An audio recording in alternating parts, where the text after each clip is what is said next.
Powerful punches from Tropical Storm Colin caught on camera. Take a look at the surveillance video. It shows the moment a potential tornado ripped through a West Side neighborhood.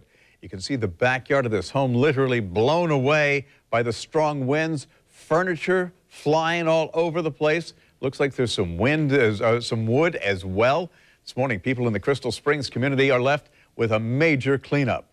Nearly 24 homes were damaged in the Meadow Point and Brookshire neighborhoods just off Blair Road. And that's where we find Channel 4's Kumasi Aaron. Kumasi, that storm left quite a mess, and this morning, quite a cleanup for the people who live there. Look at the trees behind you.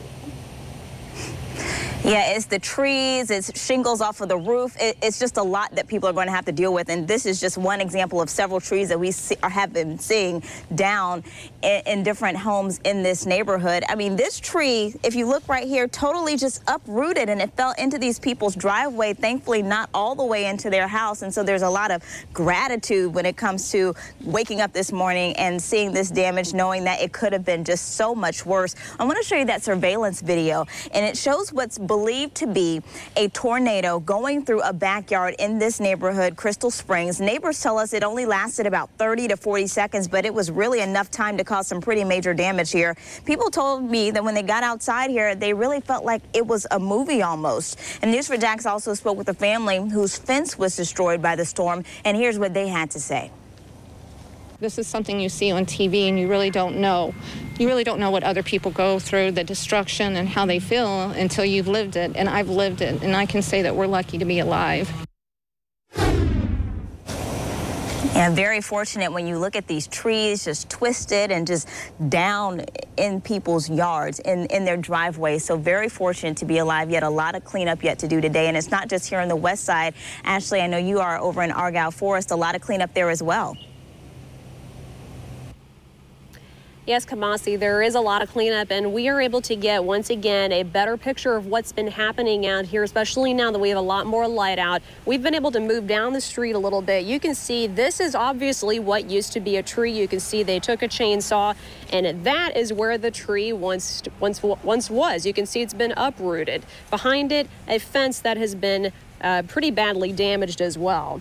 Now, we did speak to the gentleman who lives in this house right here. He tells us he and his wife were very, very lucky. Their home was not damaged, but he said pretty much the houses around were the ones that were damaged. He said a couple back porches actually were just picked up and moved over. There's one right over there, right across the street. You can see it. We were able to take a look. We saw that there was a screen door in someone's back porch. Lots of debris left as a result of all this. Now take a look at our video from last night. This gives you a clearer picture of what the scene looked like immediately after the storm. Now, right now, our goal is to talk to more of these neighbors about their expectations for this morning in terms of day after cleanup. That gentleman I spoke with told me that everyone did get together. They worked as a community to help pick up after all this. He described to me what it was like when all this was happening. He said it got very dark, got very quiet. He called to his wife. They both went into the middle of their home, and that's when the storm hit.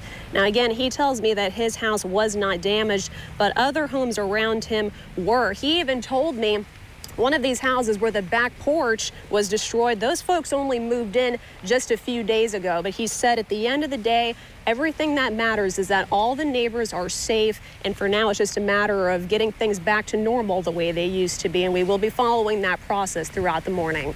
Live on the west side, Ashley Harding, Channel 4, the local station.